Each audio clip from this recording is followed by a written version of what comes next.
I don't believe that we should ever have a good money again before we take the thing out of the hands of government.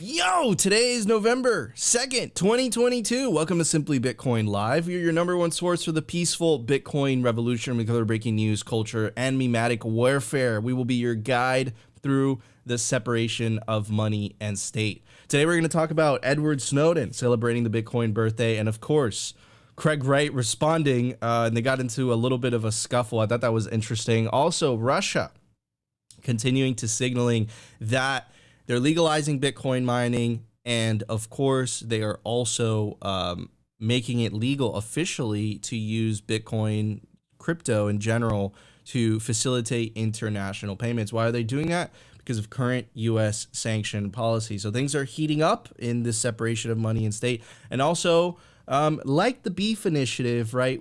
This revolution is all about personal responsibility. It's about individuals taking back their personal sovereignty. We covered the Beef Initiative. The Beef Initiative was about food.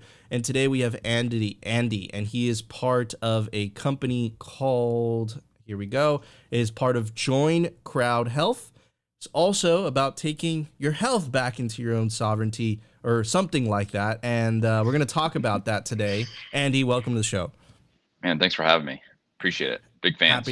Happy to have you, man. And of course, my legendary co-host, always optimistic, my living truth. How you doing, Opti? I am doing wonderful this morning, Nico. I'm excited for today's show. As you know, I love the meme of making sure we have a fit body, fit mind, and fit soul so that we can get our meat sacks over the finish line with these sats. Because, I mean, what is the use of having sats if you aren't healthy in the future? So I'm excited for this conversation today. Amen to that. All right, guys, let's start the show. Let's do this.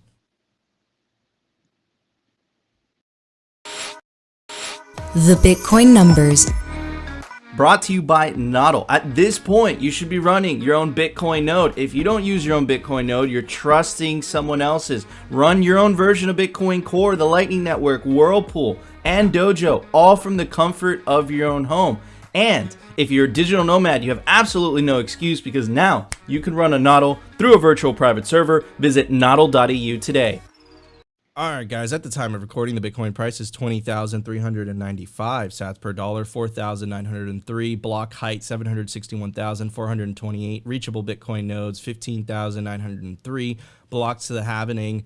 We are at blocks to the halvening 78,572, halving estimate April 21st, 2024, total Lightning Network capacity 5,131 Bitcoin, capacity value. I love it.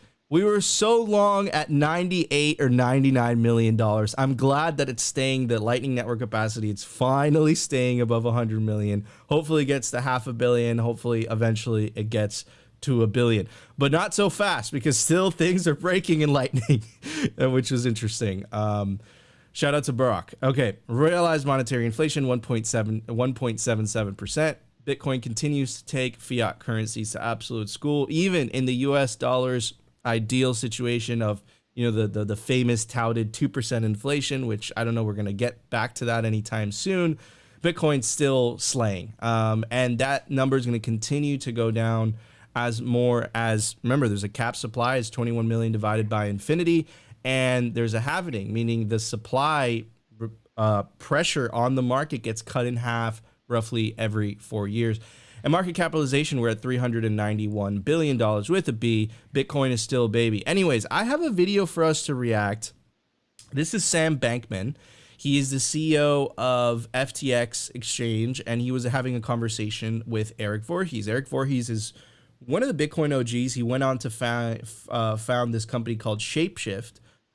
They're very famous back in the day because they didn't require you to make an account to exchange. Let's say you wanted to exchange Bitcoin to Ethereum. They were forced inevitably to add KYC eventually, and they also added a lot of shitcoin support. So he kind of went down that rabbit hole. Kind of sucks, right? But it's very interesting, this conversation. I want you guys to pay attention because at the end of the day, FTX is one of the most powerful exchanges right now. And the fact that the CEO is having these types of conversations or has these views on privacy, on KYC and AML, it's definitely not a good thing. And remember, there was actually rumors that FTX was going to buy Coinbase, right? I think they bailed out BlockFi, if I'm not mistaken, or I think it was one of those companies, right? It's a very, very powerful exchange, and it's extremely troubling that this is the CEO's perspective. Anyways, I'm going to shut up and play the video, and we'll talk about it. It did mean that, like, essentially assumed front ends by Americans targeting American retail had to be licensed. I think that could be reasonable. Which Sam, is that if the question was, let's acknowledge that the email protocol will be permissionless as a protocol. Yep. But it was the law of the land in America that every email front-end provider required KYC from its users. Yep.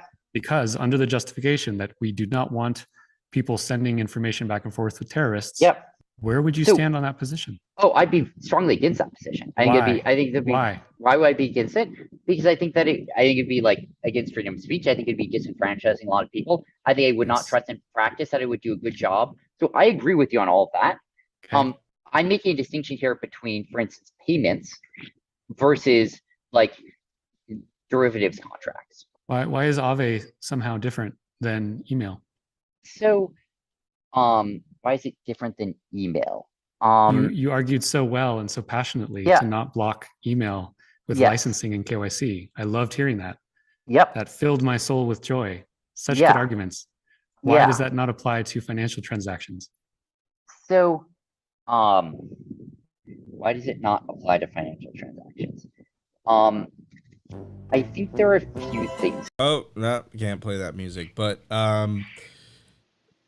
had no answer, right? And there is no answer. And remember what payments are, what money is essentially. Money is a form of speech, right? That's the reality, right? And the justification is if we don't KYC, if we don't AML, financial terrorism, crime, all this stuff. Remember, those are the same justifications that the Department of Homeland Security used to break the First Amendment to justify the censoring of certain types of speech on Twitter, right? It's the same thing, right? Money is a form of speech. And this kind of goes back to the idea that I've been telling you guys over the last month or so, over the last couple of weeks.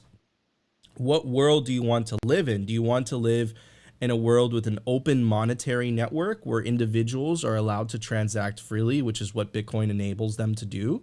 Or do you want to live in a world where a bureaucratic elite get to dictate who is entitled to use money, who is not entitled to use money, and who is entitled to what type of information and who is entitled to other type of information? Because that's the decision here, right? You can't have one and not the other, right? And the world that they want us to live in, right? And tie this in with the censoring, the debanking of certain individuals from banks, right? Tie this in with PayPal's new terms of service, where if you say certain types of things, right, they fine you $2,500, and I'm sure they'll also deplatform you as well, right? Like they've done to certain political people in the past, right? So what type of world do we want to live in the future? Right. And I think it's a very important question to ask. It's a very obvious question. And both worlds have pros and cons. I just believe that the open monetary world, this world where individuals are allowed to speak freely and it's the free market of ideas that gets to decide what ideas are good, what ideas are bad. I prefer that world. Right. The world that they want to live in is, hey, look, we at the government, the all-knowing we'll know what's best for you guys. And I think that's very dangerous. And I think that's led to catastrophic consequences that have been shown over the last couple years, right? And it's very troubling that the CEO of one of the most powerful, crypto exchanges, he doesn't even have an answer. He doesn't even have a justification for it, because it's pure hypocrisy. It's like email. No, it's freedom of speech. It's like, the payments, and it's like the difference is that governments and the people in charge, the elites, get a tremendous amount of power from being the monopoly and the creation of money, and also from being able to control the money flows in the first place, right? So that's why it's different. But in terms of the freedom of speech argument, it's exactly the same. It just happens to be something that is about power, and that's what this is about. And this very troubling language from Sam. I don't know if he'll wake up. I think he's bought and paid for at this point. Anyways, Andy, what are your thoughts, bro? Yeah, I mean, you look at Sam, and I think, what was it, a month or two ago, that he's like going to put $1 billion into political campaigns of folks who want to expand government, overreach of, I know healthcare, that's my first language, but healthcare, overreach of monetary supply. Like, this is his gig, and it's not linear logic. It seems like there's spaghetti logic here going on, which you just so clearly pointed out. Yeah. Absolutely. Opti, what are your thoughts on this, bro? Well, first of all, as someone that likes to look at body language, it is very telling, his body language, that he's completely stumped here, and that he's trying to find, a way to make this sound good when he knows he got cornered. And secondly, I think you kind of hit the nail on the head. This is always about control. And it really shows his incentives are all messed up, and that he and his friends are trying to get their grubby fingers between you and your Bitcoin. So would not be using FTX. And furthermore, like Andy pointed out, we know where his incentives lie, and we can very obviously see that he and his crony friends are doing, in my opinion, obviously this is my opinion, some nefarious things in the space, and they're trying to recreate the fiat system on the blockchain. And again, it's always been about control, and it will always be about control. And FBF getting stumped in this video is absolutely hilarious. I really love the man, I'm blanking on the music at the end, but it's Larry David. Yeah, the Larry David music. It's just perfect, man. And furthermore, I think we need to reiterate that Bitcoin is just a messaging communication protocol. It is literally just sending data. And so there is no difference between Bitcoin as a value payments protocol and email protocol. It's literally just sending data. So obviously his bias is exposed. As Nika always says, Bitcoin exposes people's true incentives. And hey, man, asking the hard questions and not getting the right answers from SBF is very telling about what is going on over there at FTX. And furthermore, don't use FTX, guys. And if you do, take your Bitcoin into self-custody, because, hey, I would not be using that platform. I wonder how many accounts on FTX have just Bitcoin in it. Right? Like, there can't be many of those, can there? And if there are, those people need to get off of FTX. Like, they clearly are not into your best interest. So I'll echo that. Like, get the hell off of FTX. You're supporting this nonsense. Yeah, 100%. Guy Swan had this amazing tweet, and it's always stuck in my mind, is that shitcoiners don't mind stabbing Bitcoin in the back if it means getting their Lambos, right?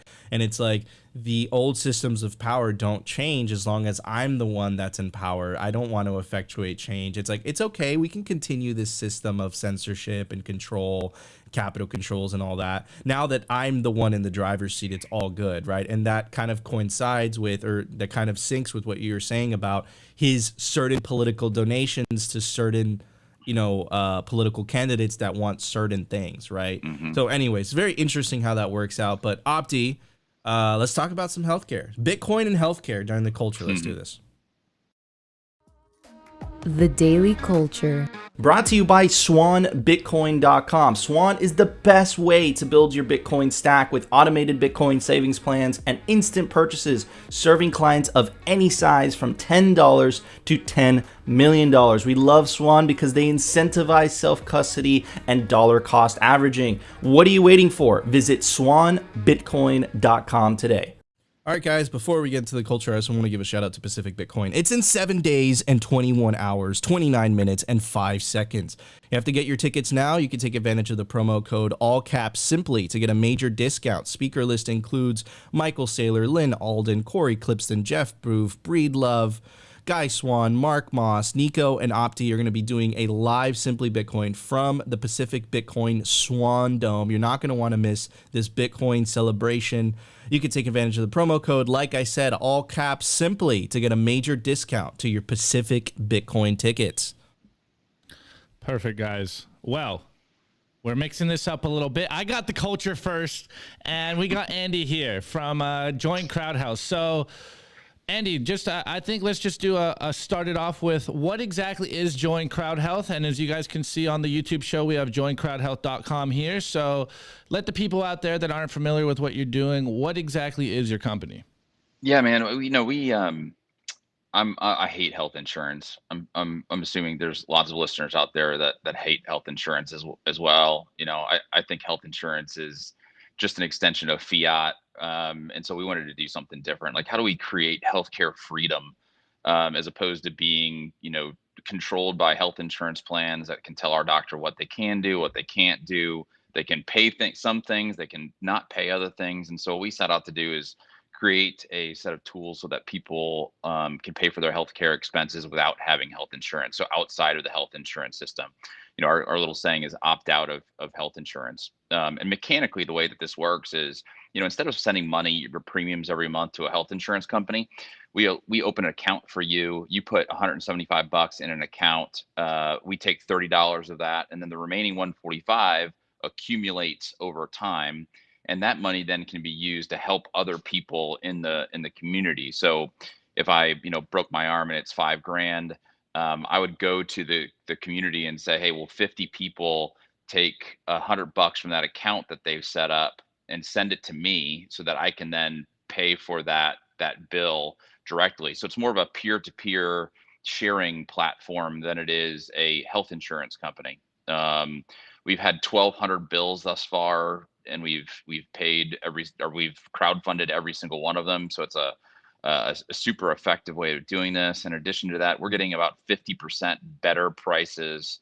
Our members are getting 50% better prices than what health insurance plans are paying. So we actually think as individuals, we have more power to negotiate with these big hospital systems than United Healthcare, which is the 6th or 7th largest, company on the planet in terms of revenue. So it's all about taking your healthcare freedom back and ridding yourselves of health insurance plans. And this is all about, what this revolution is about, right? This revolution is about personal responsibility, whether it's individuals taking back their financial sovereignty via Bitcoin, whether it's individuals taking back their food sovereignty through the Beef Initiative, whether it's individuals taking back their healthcare sovereignty through Crowd Health. So Andy, I know that you guys sponsor a lot of Bitcoin podcasts. Where does Bitcoin fit into all this? And just by what you started with, I heard a lot of Bitcoin ethos in there.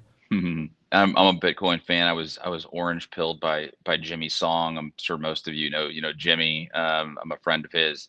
And so what happens here when you send your in the fiat system, if you send your money to a health insurance company, they hold it in this big account of melting fiat, right? They invest that money, they get the benefit of that investment, not you.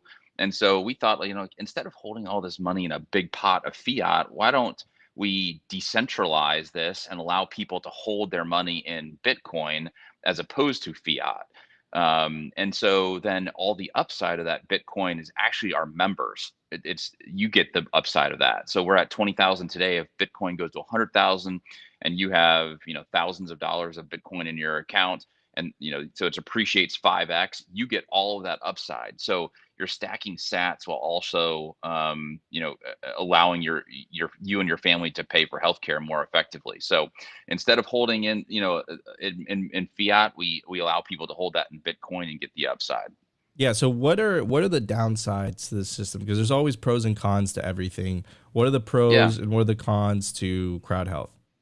Yeah, so you can look at this two different ways, right? Like, I think a pro is it forces us to have a little bit more of a low time preference approach to life. The way that we have health insurance right now is we have this little card, we give it to the doctor, and we don't have to worry about it until a bill comes in the mail, right? And so it's easy now, but for longer term pain, because 20% of the time that bill comes in the mail, it's because your health plan has actually said no to your claim, has declined to pay for your claim. So, you know, the idea of this company came to me because I had an $8,000 bill for my daughter, and she had a hole in her eardrum, and so 15-minute procedure, $8,000, and the health insurance company said, I'm not paying for it because it's medically unnecessary. I'm like, dude, she's got a hole in her eardrum, and that's medically unnecessary. So I had to write an $8,000 check to the local hospital, right? And so, you know, what we force people to do is do a little bit of more work up front,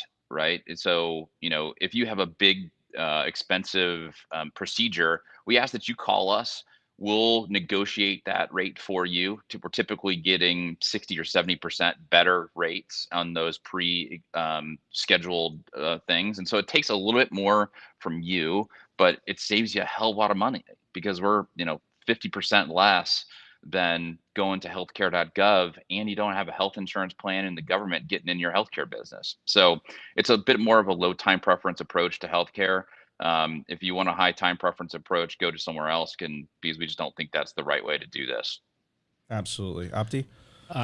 Perfect segue, because I got this tweet that I found on your Twitter, and it says, if you don't trust the government with your money, then why trust them with your healthcare? And I think you just touched on this, but maybe you want to elaborate a little more on this for the people that are still on the fence. Sure. You know, the one thing that so we're in November, we're starting open enrollment here, and open enrollment, for those who don't know, is like the vast majority of people in our country are deciding on their health insurance over the next couple of months for next year. And so you could go to healthcare.gov, which is an Obamacare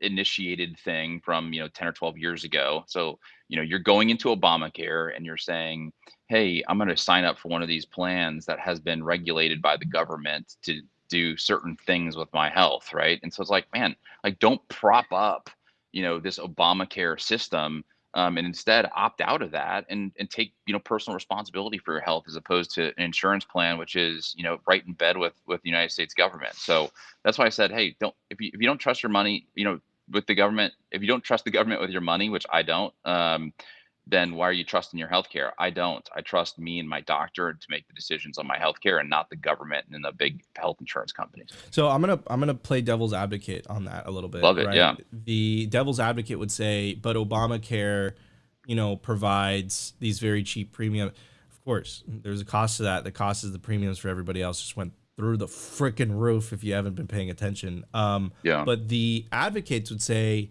look, it insured all these people that normally they would not be able to afford it. So what would be your response to that? Yeah, ours is affordable. I mean, it's $175 a month if you're, you know, under 55. Like, it's super affordable.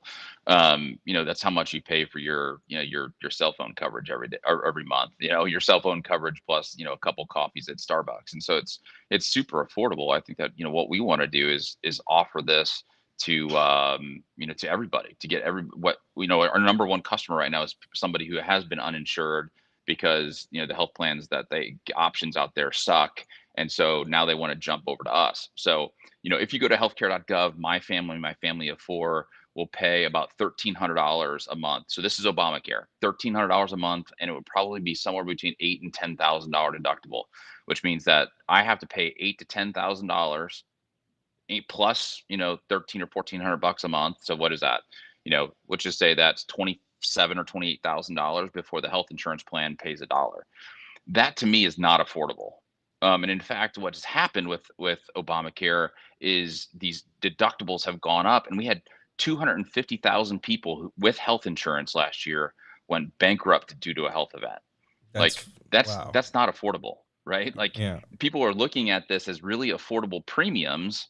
If, you know, $1,200 or $1,300 is affordable, but then they have a health event and they're like, holy crap! Like, now I have to come up with $8,000 or $10,000 to cover that. And it's like, I say, if you don't have, you know, the deductible amount in cash in your bank, like, you don't actually have health insurance, because that's going to put you in a significant financial situation. Yeah. You don't have that with Crowd Health, right? So 250,000 families went bankrupt last year. I mean, it's absurd. It's freaking crazy. Opti? Amazing. Well, I added an article here. I want to talk about something else, but it's touching on what Andy said, and you retweeted this on your Twitter. So there's some homework for you guys in the description. But the tweet for those in the spaces goes: America's healthcare system has evolved into an insurance-run, government-dictated, bureaucratic racket that works for everyone except patients and doctors. The answer isn't more government. The answer is healthcare freedom. And you got a really good article right here that people could definitely read, but I really want to get into another topic right here, and it's on the food pyramid.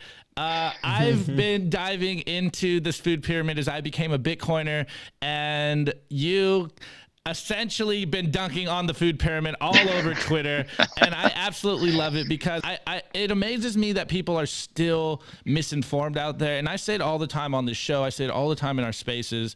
As Bitcoiners, what we really need to do is survive, and to ensure that we are ushering these sats into the future. And I say it like I'm a broken record, like fit body, fit mind, fit soul. And I think it starts with the misunderstanding of what exactly is going on with the food pyramid. And furthermore, that like the food pyramid is it's a scam, guys. I mean, hey, my words, but Andy, jump in. What's your thoughts on the food pyramid?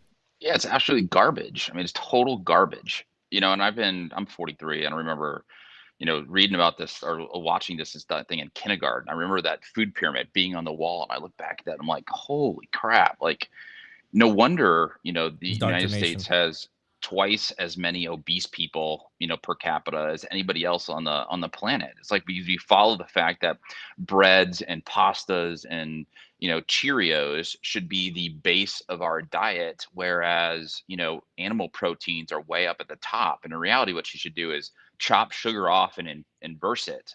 They've got this exactly flipped. The way that we should be. And it's been proven over and over and over again. It's just the problem is that people aren't willing to say, you know what, I was wrong. I was wrong about what we've taught for the last 40 or 50 years, maybe even longer than that. Right. And so we've got an issue here. And, unfortunately, it's penetrated our medical community too. Like our medical community is looking at this and saying, oh, well, cholesterol is the primary driver of heart attacks. And so you shouldn't be having too much animal protein and all the kinds of things. And studies have come out and said that's just not true. Like that's just not the case. And so, statins to lower your cholesterol is one of the most profitable drugs ever to exist. And I actually looked at it this morning. So real quick, I got my labs a few weeks ago, and I've tweeted this on Twitter too. Is my LDL cholesterol, my bad cholesterol, is through the roof.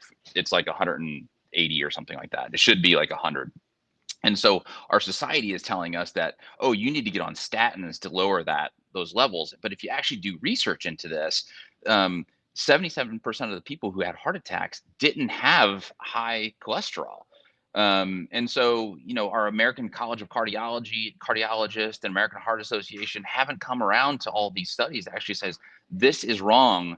I don't know what the motive is, but I'm telling you the pharmaceutical companies making statins are making a boatload.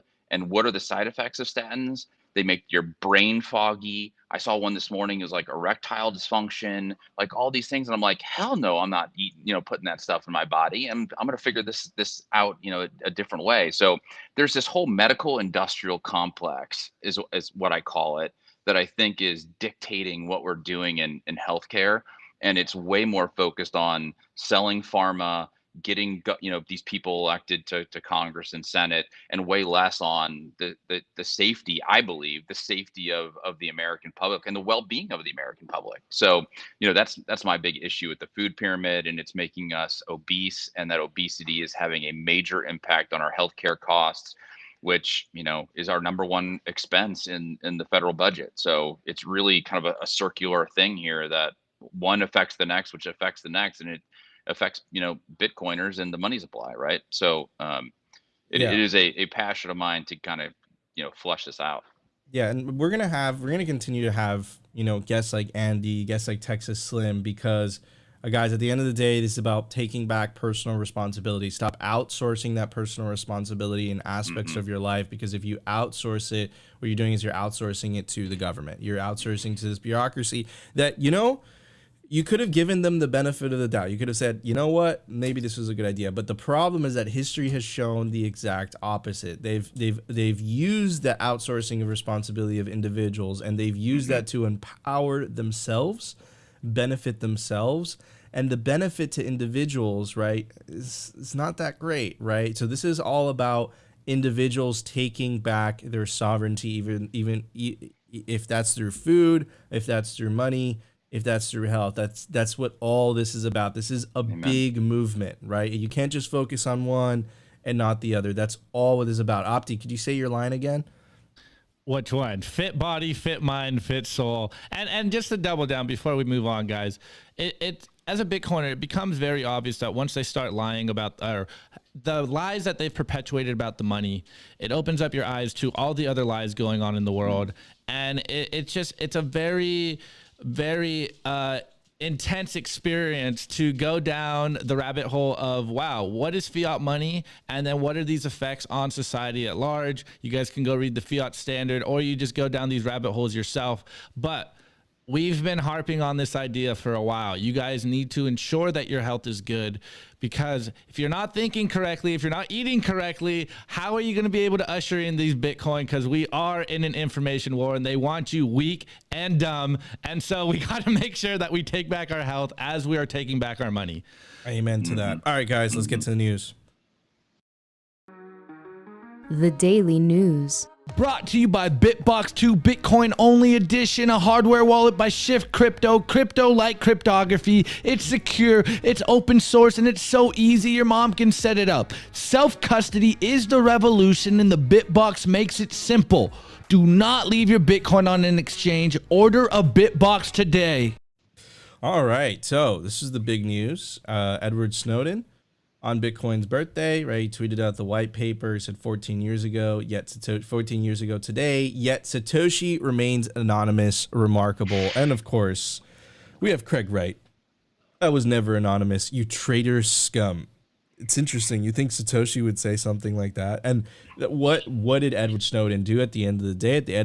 What Edward Snowden did was that he leaked that the NSA and a lot of these, again, goes back to the government, goes back to big government. We're using a lot of that technology, a lot of those tools to spy on American citizens without their knowledge. And that led to this upheaval in the country. And he's still in asylum in Russia, right? Because he said that. And now that goes back to the also very famous person that was asylum in the Ecuadorian embassy, Julian Assange, with WikiLeaks, right? And he was exposing secrets about the Iraq war. Now, technically, right, remember the First Amendment, guys, this is protected speech, right? Edward Snowden is kind of iffy because he was under contract with the U.S. government.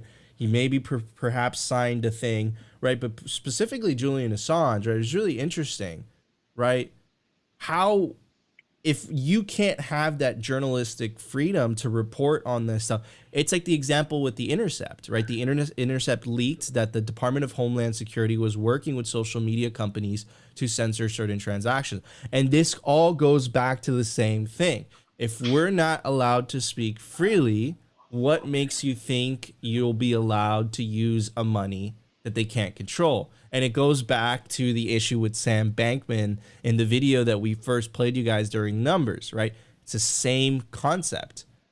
Email's okay. You can say anything you want with email, but money, somehow that has to be controlled, even though we know, and the Supreme Court actually confirmed this, that money is a form of protected speech, right? And this is the big battle of our time. This is what's going to culminate, right? I don't know what it's going to culminate into, but this is the big question. People on one side want to dictate what you're allowed to say, what you're not allowed to say, and want to also dictate who you're allowed to transact with and who you're not allowed to transact with. The other people are saying the results of that system have failed us. They haven't worked. We conceded freedoms, we gave up freedoms, but we didn't benefit from giving up those freedoms in the first place. They lied and people died. Anyways, Craig Wright said, I was never anonymous, you traitor scum. And then Edward Snowden just destroys them. That's the point, brother. Remember 2 weeks ago when the court affirmed that Hodlnaut calling you a pathetic scammer, cringe, clearly mentally ill, and repeatedly a fraud was okay, and ordered you to pay like $348,000? Laughing my ass off. Love this jab. Welcome to law. And I think that's something that Craig Wright has been saying for a while. And hey, while you're playing the memory game, the next time you want to tell Twitter you were never anonymous, try and keep your story straight, you miserable corn cob. Dude, you can't even commit fraud properly. Just embarrassing. And let's take a look at the screenshot. It says Wright's note on a stark white background is all that's left of the website he made public on Monday, which was filled with images of himself looking thoughtful along with several Bitcoin related blog posts. It reads in full, "I'm sorry. I believe that I could do this. I believe that I could put the years of anonymity and hiding behind me. But as the events of this week unfolded and I prepared to publish the proof of access to the earliest keys, I broke. I do not have the courage. I cannot." And look, and I'm going to take a neutral approach, even though I know we have a lot of Bitcoiners watching this show. And I know that there's a lot of Bitcoin Cash people that also watch this, specifically when we put Craig Wright in the title. Here's the reality, okay?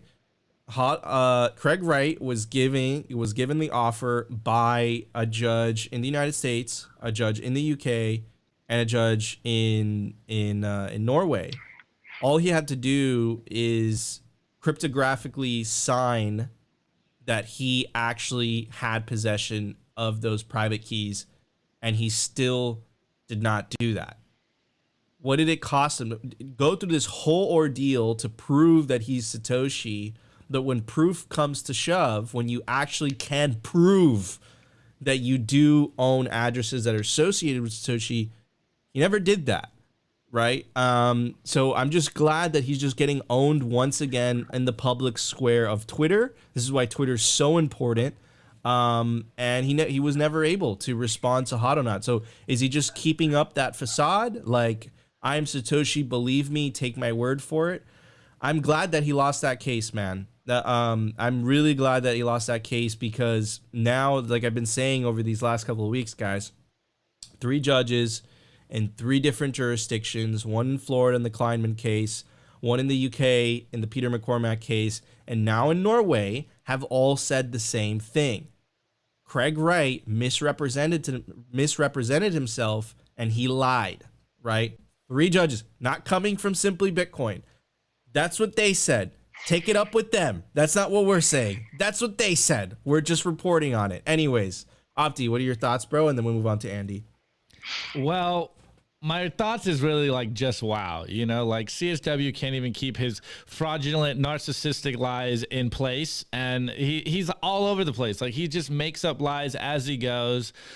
He's completely gone off the rails. And this isn't the only example that I've seen in this last week of him just being dunked on by the original words of Satoshi that we all know is actually Satoshi, and he's just getting caught in these traps on Twitter where he's just going bananas and just like going completely off the rails and making stuff up, and then people use Satoshi's original words against him. And you know, shouts out to Edward Snowden. It's just hilarious, you know, when it comes from someone like Edward Snowden. Obviously it has a little more punch than when it comes from Simply Bitcoin. But on another point, I just can't wait till we put this saga behind us and we stop giving him airtime, because he's becoming a lot more irrelevant, and I'm just here to see that day when we no longer have to talk about him. Yeah, Andy, what are your thoughts on this, bro? On this whole saga?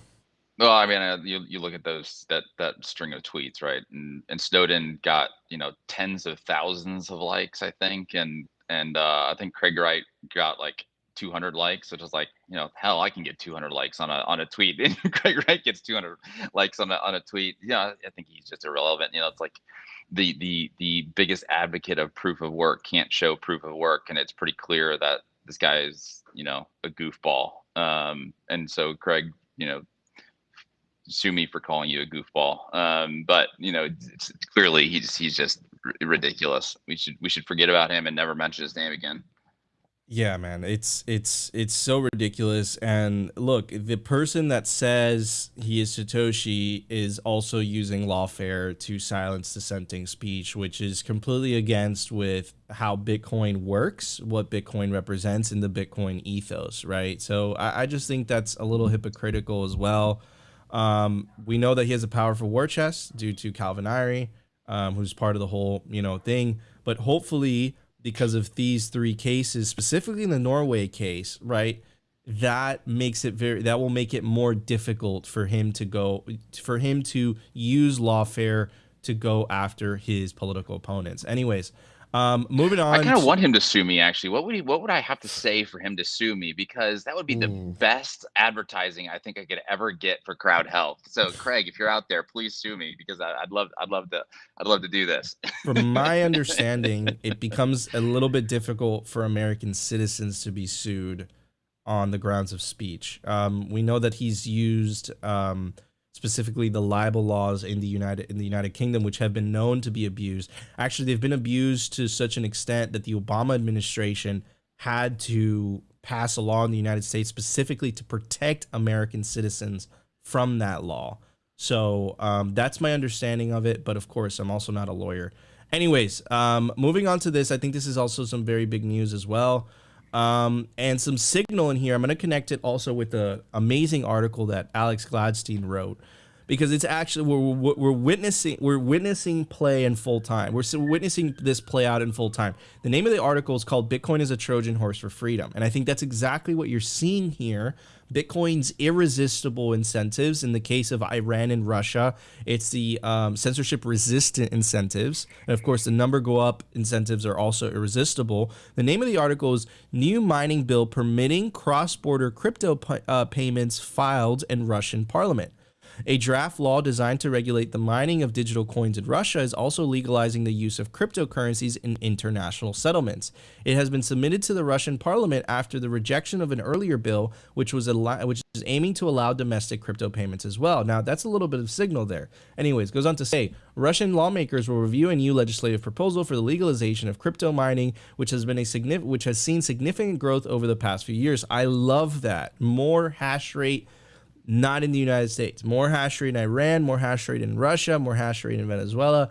We want that. We want that judicial arbitrage. Announcing the filing of the bill on Sputnik Radio, the chairman of the Parliamentary Financial Market Committee, Anatoly Askovev, pointed out that the document authorizes the use of cryptocurrencies as a means of payment. That's the signal there. Pay attention.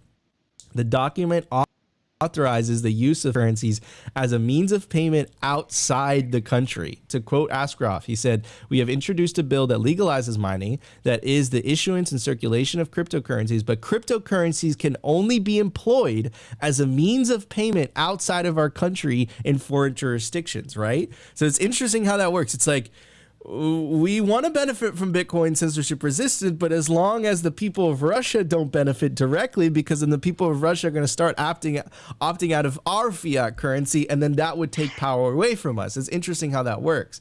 Anyways, it says sanctions pressures have increased support for the idea of permitting cross-border crypto payments, but most government institutions in Moscow remain opposed to the legalization of payments with Bitcoin and the like inside the Russian Federation. Another mining bill put forward by the liberal New People faction was rejected as it provided for the legalization of domestic crypto payments. Now, keep all of this what I said, right? Russia, here are the bullet points. Russia legalizes Bitcoin mining incentives. Russia legalizes officially Bitcoin for cross-border payments. I suspect that's due to U.S. sanction policy. But internally, they say, no, we can't have that. Now, the reason that's not going to work, and I think Alex Gladstein explains it perfectly well in this amazing article. It's called "Bitcoin is a Trojan Horse for Freedom." I'll get to it. Let me read some of the article. It says, "The Trojan horse has been popularized in computer science as a malicious program disguised as a helpful update, but it is also an effective metaphor for how Bitcoin stealthily co-opts actors who do not care about or do not like freedom to promote it anyway. The meme begins with wealthy individuals, corporations, and soon governments. Mind you, governments are already here. This was written September 2021, right? We know El Salvador is already it's already on the bus, which see Bitcoin as glittering gold. Out of self-preservation and greed, they are incentivized to buy, and that's already happened, right? You heard it in the bill. Buy mine, and one day tax this new prize to accommodate the soundest money and gain an advantage over their rivals. What are you seeing there? Why are they doing this, right? Are they legalizing Bitcoin for international settlements? They're trying to gain advantage over the United States because the US gets a tremendous amount of power via weaponizing the dollar. And because the dollar is the global reserve currency, that's the currency that's most used to facilitate international trade. So Russia's trying to find a way to circumvent that. Because Bitcoin does, after all, on its exterior, look very appealing. It is the best performing financial asset in the world over the last 12 years. But Bitcoin is not just number go up technology. Hidden behind the eye-popping gains is a powerful freedom go up technology that its new adopters are, knowingly or not, pushing forward. Number go up and freedom go up are inextricable. Bitcoin's decentralized digital cash did not emerge combinator, but rather was the holy grail of cyberpunks, a group of civil advocates concerned about how personal freedoms could survive the great electronic transformation of society. Their goals was to separate money from governments and corporations, check the growth of the global surveillance state, and preserve human rights in an increasingly digital age. Satoshi Nakamoto's greatest trick was to animate these aspirations into something that looks like and functions as digital gold. So while yes, it gives anyone, regardless of their nationality, status, wealth, gender, race, or beliefs, access to the best savings technology on the planet, it also gives them unstoppable, programmable money that cannot be debased or censored, and that fights surveillance and confiscation. Dissidents, democracy protesters, opposition leaders, independent journalists worldwide are beginning to realize this. From Minsk to Lagos to Los Angeles to Buenos Aires, speak pretty words about human rights, but when they get down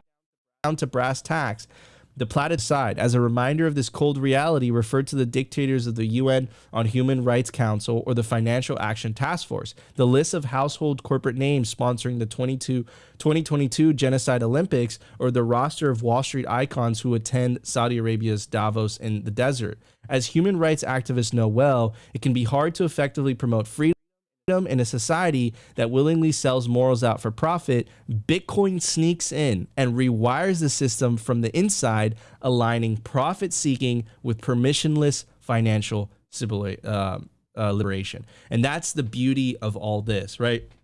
The incentives and the benefits of Bitcoin are irresistible. So they let the Trojan horse in the gate because they want to benefit from it. But what Alex pointed out so perfectly is that you can't separate the number go up from the freedom go up. So once these governments take that pill, they're exposing their populations, their citizens, to this idea of like, wait a second. So I could save and earn and get paid in a currency that you can't control, you can't debase, you can't censor. Why exactly am I using this fiat? Why am I using this government currency? And that's the beauty of it. That's Bitcoin's incentives. And remember, we have better incentives, and what they have left is coercion. My money is on the carrot and not the stick. Opti, what are your thoughts? And then we'll move on to Andy.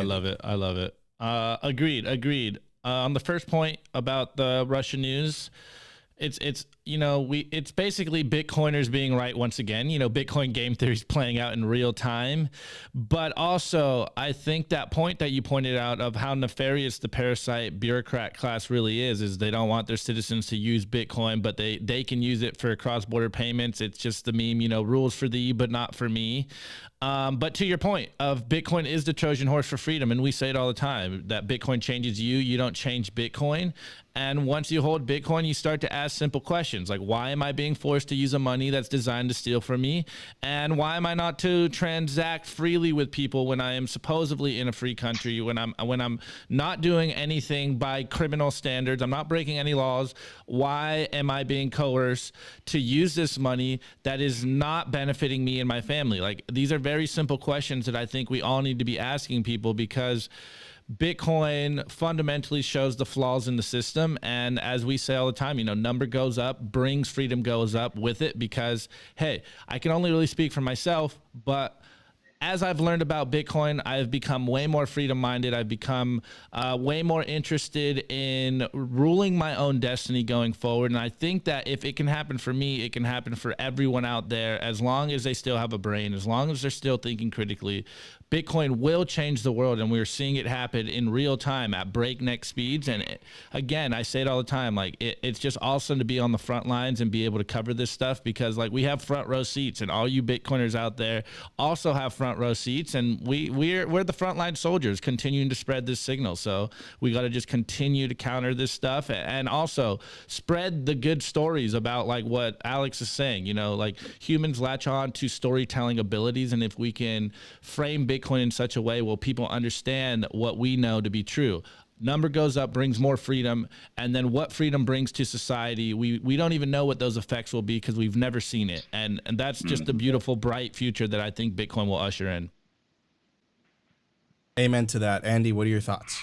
Yeah, I mean, I'm probably one of the newer ones to Bitcoin here. I've only been in for a couple of years now, maybe almost 3 years. But you know, one of the things I love being about a part of this community is just the curiosity. Like people just have this curious nature about them and start questioning things that other people just take as fact. And I think it really is a return to critical thinking, which is, you know, a lost form. Kind of back to Sam and the opening of the show. Like, where is the logical thinking here? It's spaghetti logic that has been widely accepted in our culture, and I love the Bitcoiners because they're actually into knowing what is truth, what is truth, and actually be curious about that truth. And so I'm all bought into Alex's thing, and I was like, man, if we can get Bitcoin into Russia and actually get them using Bitcoin within the Russian economy, I think that's step number one of getting them their freedom.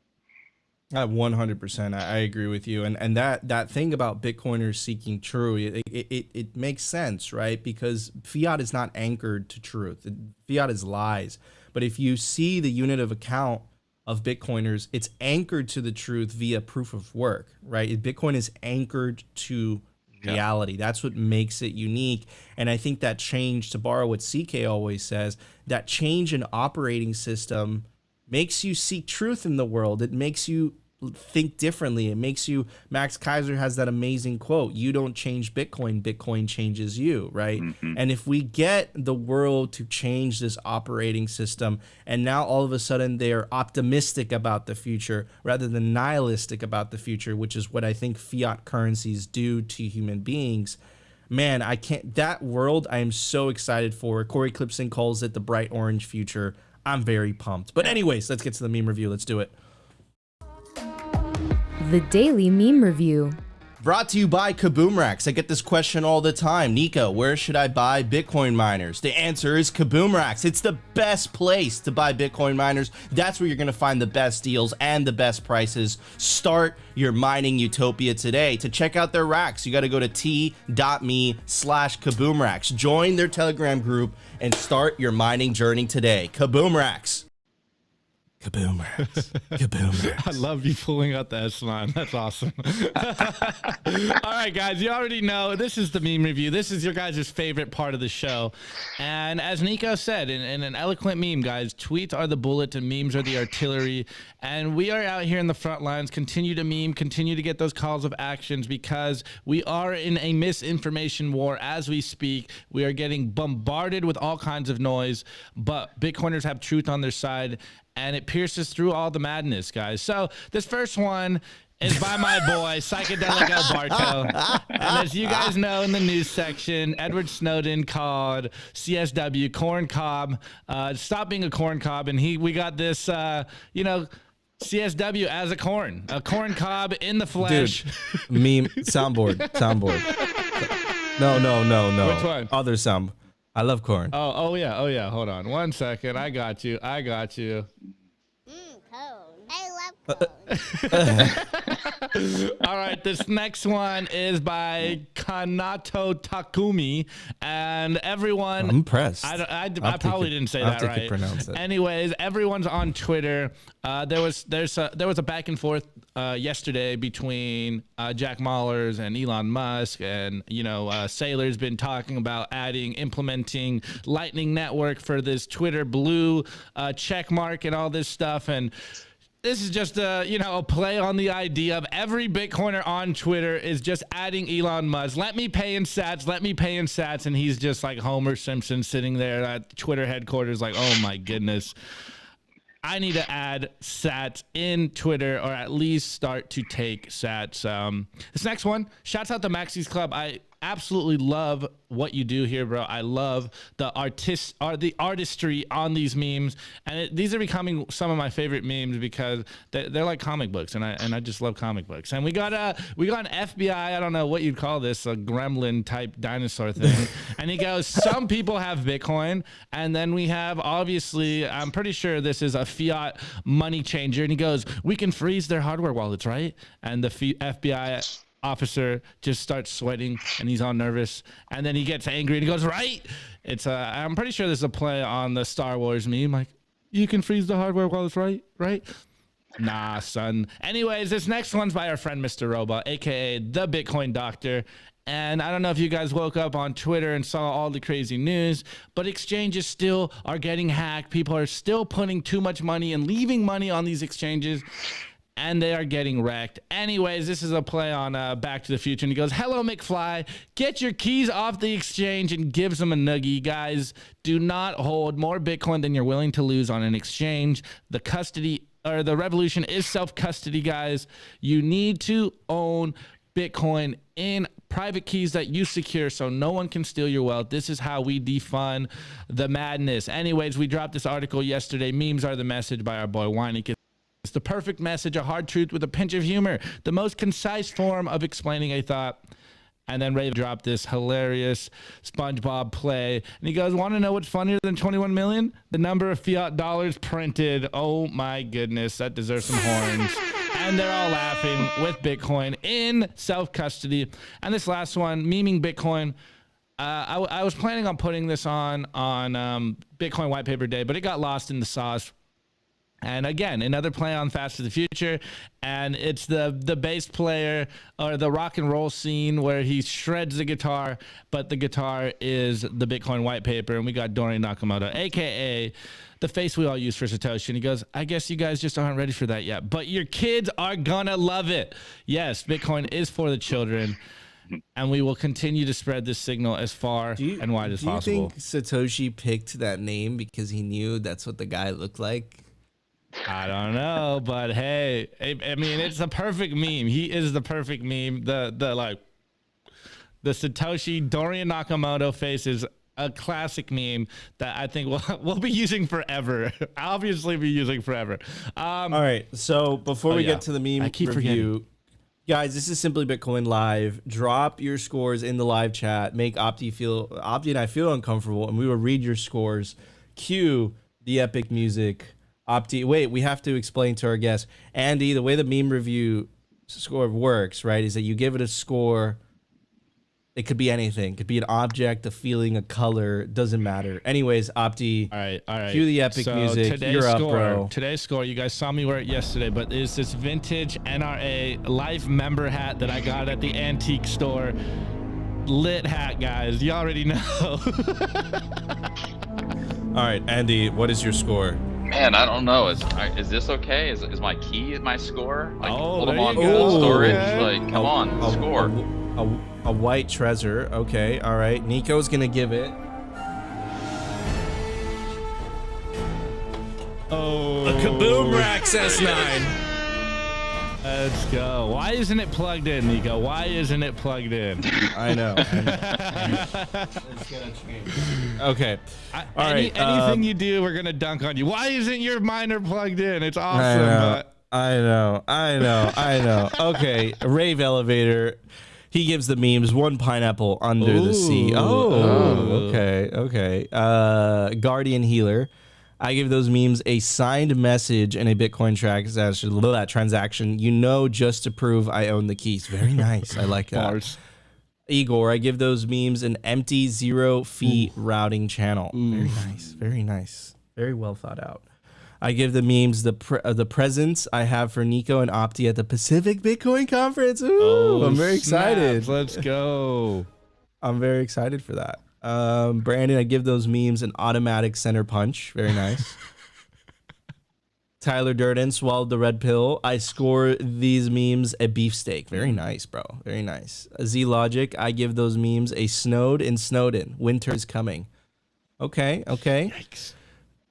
We are running out of time. I give these memes MP Matt Hancock going on. I'm a celebrity. Get me out of here to eat bugs for his webmasters. All right, we are out of time. All right, guys. Also check out the written version of Simply Bitcoin. You got to go to Simply Bitcoin Unfiltered, www.simplybitcoin.news. Check out our awesome writers, Rustin, Zach, Weinekiss, Paul, dropping the sauce. Also join Simply Bitcoin's Telegram group. It's absolutely free. Go to www.t.me/the Simply Bitcoin channel. Absolutely no shitcoining in there. That's like our policy.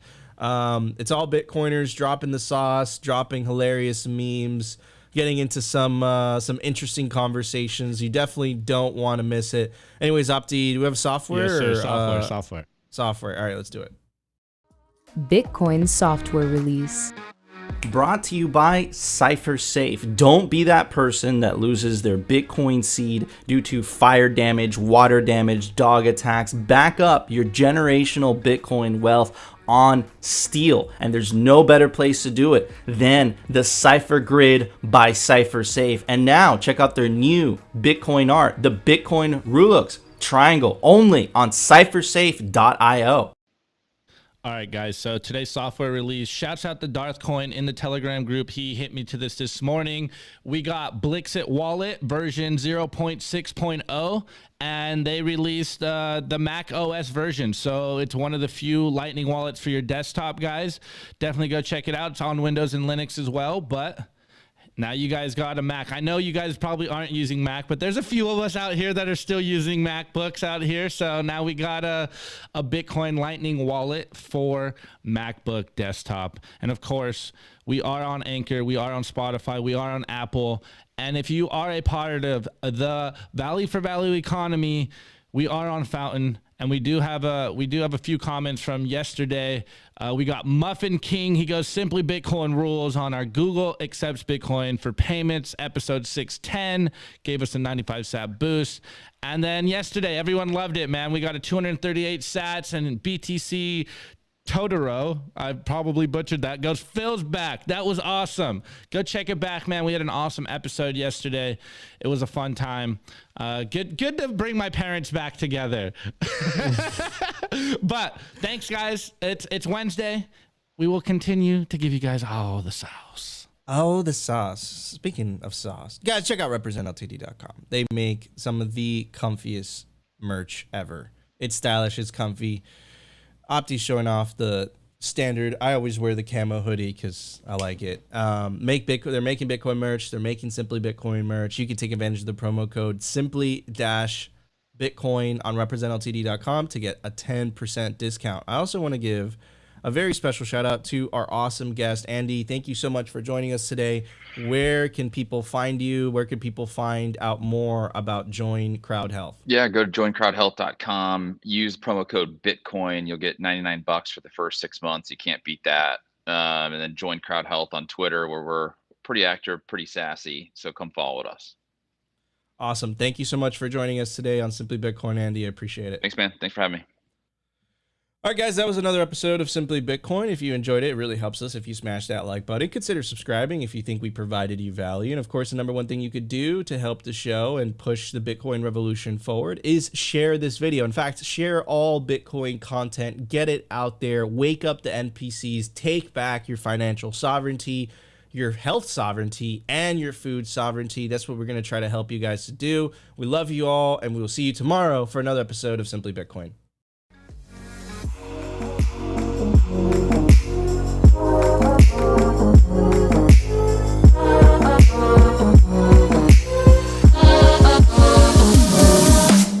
which one's the best crypto asset? Well, Bitcoin's the best crypto asset. Okay. What's the second best?